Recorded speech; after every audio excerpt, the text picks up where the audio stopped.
right. That was. Cindy was a terrorist, and in the interest of full disclosure, that would be yours truly and Tony Jones involved in the band that created that. Now, Chuckles brought up a good point. Do I have to pay our own licensing fee? You know what? You put it in. You hand me the coin, and I'll flip it right back to you. We'll smash it in half and take our cuts. Yeah, and then we'll go back to that other rival studio, and we'll pay to use the bathroom over there. We'll put a down payment on using the bathroom. But yeah, either that. Well, actually, maybe we better hold on to the coin and not chop the coin in half because we'll probably be sued by one of our former bandmates at some point. And by the way, sometimes I'm kidding about things I say. That I'm not kidding. We have. I was just thinking that I must be doing something wrong because I haven't gotten put on blast on any social media accounts lately, and I haven't been sued lately. So I must be doing something wrong. Yeah, we're going to have to try harder. We're just going to have to put our minds to it. But Chuckles. Yes. Before we go too much, because we're already well advanced into the show, strange as that is to believe. But you had a couple of things going on that I do want to take time out to mention. There's a parade. Nurse Misery? Nurse Misery, fill us in. Well, see, now I just have to go by my mind, so we're hoping that I remember it accurately. March 13th at 1 p.m., the St. Patrick's Day Parade in West Warwick, Rhode Island kicks off from Ionati's Funeral Home and leads through the West Warwick area down to around the Post 2 area. So it'll be a great time. The Sons of St. Patrick are putting on the 57th parade. Okay, and Paranormal for pause. Yes. Well, I was pausing. There's no pausing in radio. Well, no? I wasn't sure if you guys were going somewhere else because George mentioned specifically the parade. No dead zone. This is radio. Oh my goodness! There is also a convention. The important part is though you're supposed to build up Chuckles in the radio station, our presence in this parade. But then I got cut off because this is the first year that Chuckles the Clown and the Chuckles and Laugh Show is going to be a part of the St. Patrick's Day Parade down in West Warwick. Aren't you guys doing a benefit for domestic violence pretty soon? Yes, we are. That's in July with Ocean State Paracon. No, I'm not fired, Chuckles. You can write that on a piece of paper all you want. Oh, you can fire her ass, but this time next year you'll be paying alimony. So yeah, you don't want to play that game. We'll be having a benefit for you. Yeah, kind of like one of those Donald Trump trade wars they're always referring to. Yes, it will be mutual assured destruction, but Chuckles will suffer the worst destruction.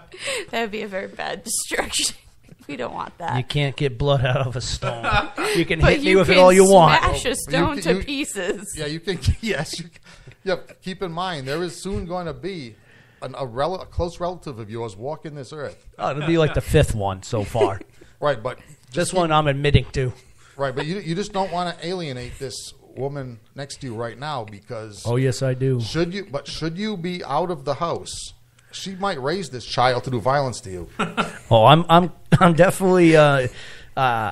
I'm guaranteeing she's going to raise this child to do violence to me, even if I am out of the house. We're actually trying to staff a new backyard wrestling league, so that's why everybody's having kids. Yeah, USWF Generation 2.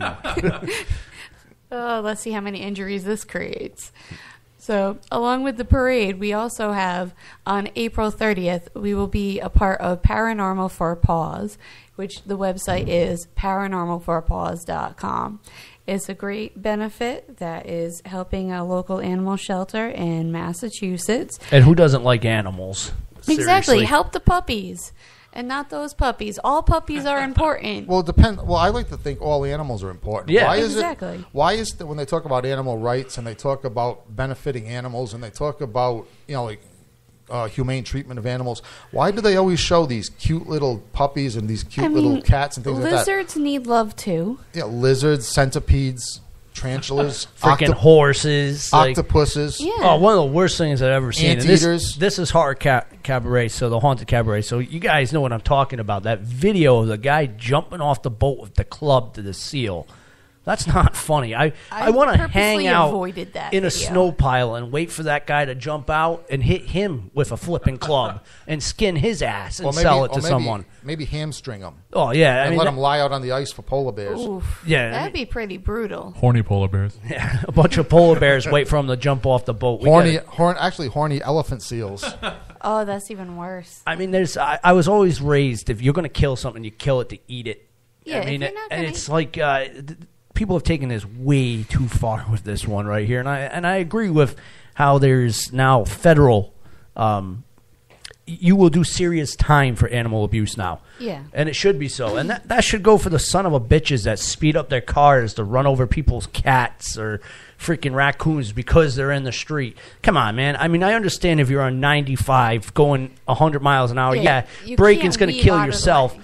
But a little back road where it's like you're supposed to be going 20 miles an hour, you can't stop not to run over that animal. Yeah, there's no reason. Like, why are you trying to run over the skunks? I mean, that's just gonna like really make your car smell. I really seriously bad. think that insult to That's really injury. Stupid. Like, If- I'm gonna hit this skunk because I I'm don't- smart. Nurse Misery, I don't think that's the point. No, it's not. And if But if the they're police killing officers, things just to kill Then you things. smell like really cheap weed for the rest of the day. yeah. So if you like- cops are listening to me, set up on the streets when people do this and give someone a ticket for killing an animal, like a heavy ticket that's going to cause them to end up being in prison. Behind the scenes, there's a little bit talk about us bringing back Banshee Fest. I think for a charity, we should do it to save the skunks. Yeah, save Save the the skunk. skunks, save the armadillos. And you won't know the difference between our charity going on Save the Skunks and the hemp stage that's next to us. Save the squids. Roger Williams Zoo adopted a skunk that just kept crawling into the enclosures, and they made them a nice, lovely little home. So after my rant on the Haunted Cabaret, and I'm sorry, George. Where is this Paranormal Yes, for Paws? The 4th annual Paranormal for Paws is going to be at the Masterpiece Dog Training Center, which is located at 264 Fisher Street, Franklin, Massachusetts. It's from 1:30 to 6:30 p.m. And it's going to be a great time. They have lots of guests there. Keith Johnson, who we all know and love, is going to be Chuckles the partaking Clown in this. from Rhode Island FreeRadio.org. Of course, Chuckles the Clown is going to be there. This is our 2nd appearance there. We had been there 2 years ago. Yeah, but you got to admit, Chuckles, that even you, that Keith Johnson is pretty cool. Yeah. He is I mean, definitely cool. He's I up mean- there with you. Oh, no, he's above me. I admit that. Keith, I bow down to you. Now, what is Keith Johnson going to do at this pause? I believe this he's animal gonna thing? Is he be- going to discuss demonic possession of animals? Usually he does his Demons 101 presentation. Or his but vampire one. That or one's his cool, too. vampire one. He has quite a few presentations that himself and Sandra present. So I'm not sure which presentation particularly they'll be discussing, but he always signs autographs, does photos, sells his books. Because I definitely need to speak to him about.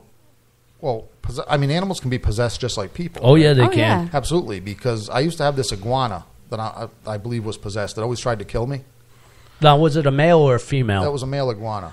Now that, my iguana wobble. let He me waited till he got full grown. I think he was either possessed or he was under the delusion that it was Tyrannosaurus Rex. let me rain on your parade here. Yeah. If you're ever going to get a reptile, Get a especially female. iguanas, make sure it's a female because males are very Territorial. Yeah. The only reason he put up with you is you were feeding him. He didn't put up with us because we fed him. He tried to kill us as we fed him. Well, then he nice. really didn't like you. No. He's just stupid. he was he was a combination of territorial, bad-tempered, and stupid. Nice. Because he would attack before his food was properly in his room. So yeah, that is an indication of stupidity in the animal kingdom. Yeah, I like you think he'd wait till you at least got the food in there So and then kids, chased you. if you're listening to us and you want that iguana, make sure the pet owner that is selling this to you sells you a female because the males are vicious. Yes, and they sell. And the amazing thing was, and it's an audio medium we're in right now, so you can't see it. But I do have a scar around my wrist, and from the top of the wrist, Oh yeah, we see it. goes down around, and there's his bottom jaw. That is impressive. That's an impressive scar. Oh, there's And- lots of teeth and in that those scar, mouth. yes, and that scar went right down to all the layers of skin to the tendons. Oof. And a woman at the clinic took about a half hour sewing me up. And the amazing thing is, now I was proud of my iguana. I mean, I got to say that right off the top. That was awesome. But iguanas, like Chuck was, these iguanas are sold as pets to kids. Yep. Now, I think the only thing that has saved the youth of America from missing fingers and maybe being bitten through the neck is because not too many people know how to, getting back, see how I circle all this around back to animal abuse. Mm-hmm. Not too many people know how to keep reptiles properly, which usually means that, you buy a 6-inch iguana in the pet store, you keep it for a year till it grows to about 9 inches, including the tail. Then it dies of neglect or abuse. Yeah. And abuse in this case is they don't know what to feed it. They don't know how to take care of it. You should have to sit through like at least a 90-minute educational seminar on how to properly care for a reptile if you really want to get one. Yeah, I mean, me personally, I would go one step further and just, unless you have a license. Don't give them out to people. Yeah, they're not pets. Apply for a license, have to prove you're educated to take care of them And I agree with them like that. How many people get a reptile and release it when it does something vicious? Oh, yeah. Like bites my you. My snake bit me. I'm throwing it outside. Yeah. It's a tropical snake. It's going to die in a week. It's or New eats England. someone's guinea pig, and then you got to get rid of it. Yes, I had this happen, ladies and gentlemen. Monitor. I had a Savannah monitor that escaped out of my cage. And whose guinea pig did it eat? My sister's. And it made a mess out of this thing. And there was no way of saying this animal was innocent because around his face was blood and fluff.